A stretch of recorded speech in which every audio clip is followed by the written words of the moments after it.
Christhany Crosstano here, the internet's busiest music nerd. And it's time for a review of the new J. Cole album, 2014 Forest Hills Drive. J. Cole is a New York via North Carolina via Germany rapman and producer featured on Jay-Z's infamous Roc Nation label. J. Cole sidesteps a lot of your average hip-hop stereotypes by being more emotional and relatable than your usual mainstream lyricist. He is not a drug kingpin or an egotistical limelight hog or a gangsta. He's more like that dude you went to high school with who had a good head on his shoulders. And Cole is not afraid of sharing what troubles him, even if it means dishing out something that is kind of embarrassing or just cringeworthy. And over his numerous projects, he's put himself into a few peculiar situations, most notably rapping from the standpoint of a girl that he got knocked up. Now, on Cole's sophomore full-length LP, Born Sinner, which I thought was even less interesting than his debut, which did have its shining moments, this album was just bland, nothing stuck out to me. The really muddy, distorted, kind of colorless production. Cole's delivery to me on this LP was a little more unenthusiastic than usual, and the food for thought tracks were just so incredibly middlebrow. And the most boring parts of this record and Cole's career are when he can't stop referencing or rapping about his incredibly incremental impact and progress within the rap industry as a whole. At one point, J. Cole was known as that guy that Jay-Z signed, and rather than overcoming that label and progressing past it and coming into his own, he is quick to remind us of that. Now, I do appreciate that J. Cole is more emotive than your average rapper right now, but I don't think he's really the songwriter or the hook crafter that a guy like Drake can be when he's really focused on making a good chorus. And as far as the conscious side of J. Cole's music goes, he doesn't exactly display the overwhelming passion or the flow or the logic or the knowledge of a guy like Kendrick Lamar. In my opinion, there is nothing on J. Cole's first two records that would make him a poignant voice on really any topic. And even when Cole does pen a really focused, heartfelt track with a lot of passion behind it, like Let Nas Down, when you go back and dwell on that track, the lyrics in that track, and just the sentiment and the subject matter of that track, isn't the whole thing just ever so slightly pathetic? So now, out of the blue, with absolutely no single promotion whatsoever, we have a new J. Cole album, 2014, Forest Hills Drive. It's a 12-track record, and it has one more elongated credit track where he kind of just thanks everybody who might have been involved in the record, whether it be in a direct way or just kind of through inspiring him. And as far as guests on this record, it's pretty much all quiet on that front. This album is J. Cole's quietest record yet. It's his most stripped back record yet, and it's really all about him. There's very crystal clear, open, easygoing production all over many of the tracks here that really spotlights the vocals. Even the hardest track here on the song Firing Squad keeps a pretty cool head as J. Cole fires some shots in the lyrics. Even the hooks on this record kind of take a back seat to the verses, either by just being sort of simple and a little toned down, or maybe they feature some guest vocals and they're kind of smooth and very pleasant, light on the ears. There's nothing really on this record that screams, radio single, this is a radio track, which could in fact be a really exciting thing for J. Cole, because maybe with the beats and the commercial pressures just having no influence over the flavor of this record, we are finally going to get that heavy wordplay, that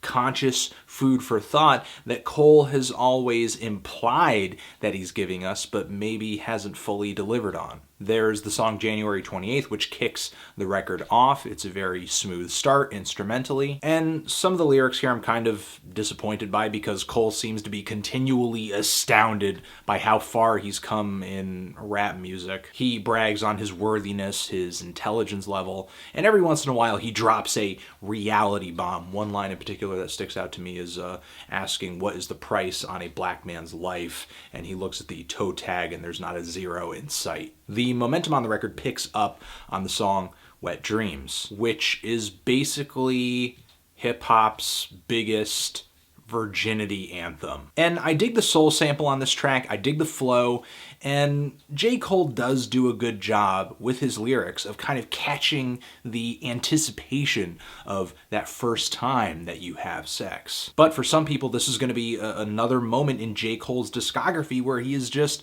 uncomfortably revealing. On another track on this LP, he kind of steps over that line again when he says, "I came fast like 911 in white neighborhoods." There has to be someone out there who, when they hear Cole drop lines like this, they feel like he's sharing something personal and they feel closer to him, or they feel like that's relatable, that's cool. And I have no problem with rappers sharing personal information or coming off like just a real everyday human being who is, totally relatable. But the way that Cole shares personal information to me is kind of manipulative sometimes. Usually it serves some kind of self-deprecating end, like he wants to tell you something that normally would make you think he's a total wimp and a loser, but he's just going to turn around and be like, but I'm not embarrassed by it. Rather than drawing me in closer to him like, oh, you came fast, I'm interested, it just makes me kind of wince and just think, why do I care? Although I did find the song '03 Adolescence a little bit more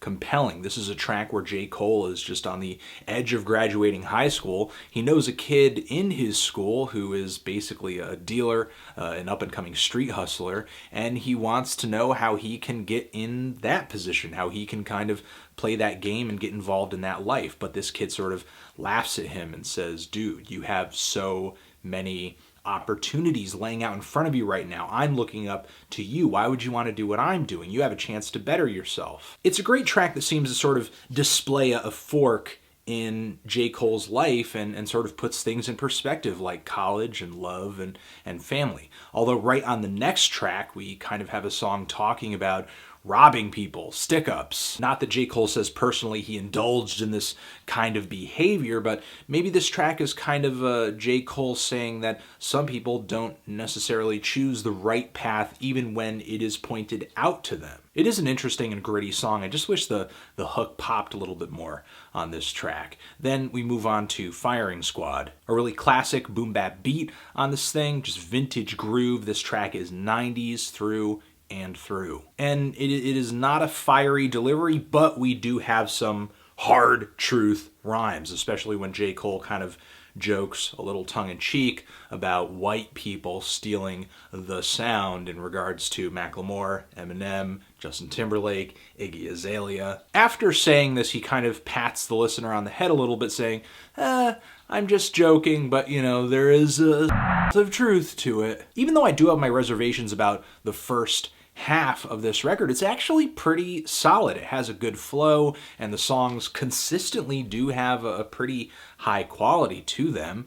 But after a somewhat consistent and listenable first half, the record just kind of all of a sudden just buries its face into a frilly pastel pillow so that it can start moaning these really weak, melodic, just go-nowhere songs. Like the song St. Tropes, where Cole is trying to croon throughout the whole track, and it does not go well. The song thematically might be trying to bring Cole from like one personality to another, sort of talking about Hollywood and this Hollywood life and this Hollywood mentality, but it's just not that enjoyable of a track. And the song Hello, which is a track I can't even really figure out. I do like the instrumentation on this track, and Cole does seem to be making a love song here, whether he is in love or falling out of love or just kind of missing that person, being away from that person.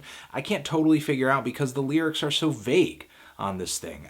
Just like anybody's relationship at some point could be applied to this track. It's on songs like this, I'm getting kind of like a Nothing Was the Same vibe, and it's just so uninteresting. And even some of the more direct tracks on the back end of this LP are just okay too. There's the song No Role Models, which seems like it could have been a really interesting concept just from the title alone. But the track itself, lyrically, Cole just kind of catches a feel over the lack of dateable women at his B-list celebrity level of fame, saying that he doesn't want to date someone from a reality show because those people are shallow. But there are numerous points all over this record where Cole himself displays a somewhat shallow mentality. Like on the song Apparently, where Cole does more singing, which again is a turn-off, and he's rapping about just, writing alone and being in his zone, and there's like a line that kind of slips through the verses. It's not the most notable set of lines, but there's a moment on this track where he is saying that he was kind of screwing around in New York as his mother's house was being foreclosed on. Even though Cole acknowledges this astronomically crappy situation, the way he addresses it in this song so briefly just seems kind of flippant. Almost as if what he said in this song hit me harder than it did him. As soon as he is past that moment in the track, I'm thinking, what? That happened? What? There are other cuts here as well where it seems like Cole has a kind of juicy song idea on his hands, but he doesn't follow through and build it out into anything interesting, like Get Off My Dick, where he's rapping about how his fame has kind of changed his relationship with his hometown. The only song on the back end here that I think really hit me hard was Love Yours, which, while there is a line on this record that kind of turns me off where he's talking directly to people who are impoverished, saying, hey, listen, it's sort of better where you are. Listen, I know I'm rich. I know what it's like to be rich and famous, but believe me, you don't want to be here. It's a pain in the butt. Or at least to me, that's how I was interpreting what he was saying. For sure, I do like the general philosophy of the song where he's saying, hey, listen, there's no life out there that's better than yours.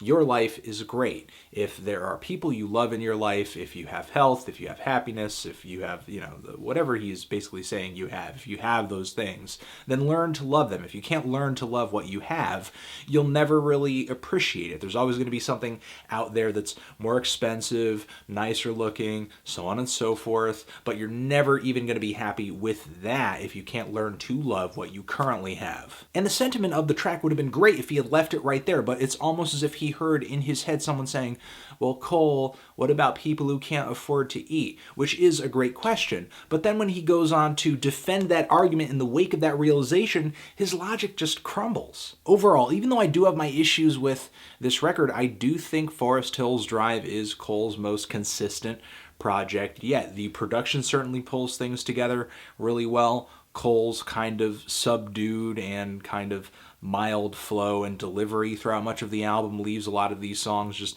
kind of having a very similar vibe to them. This is not a record that unpredictably jumps all over the place, and there are some very personal themes on this LP.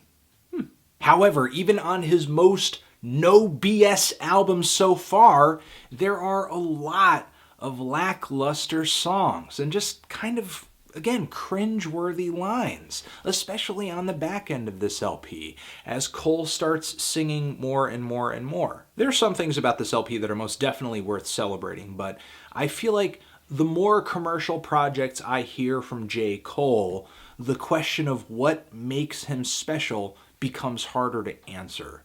I'm feeling a strong 5 to a light 6 on this thing. Transition! Have you given this album a listen? If you did, what did you think of it? Did you love it? Did you hate it? Why? What do you think I should review next? And that's it. Anthony Fantano, J. Cole, Forest Hills Drive, forever.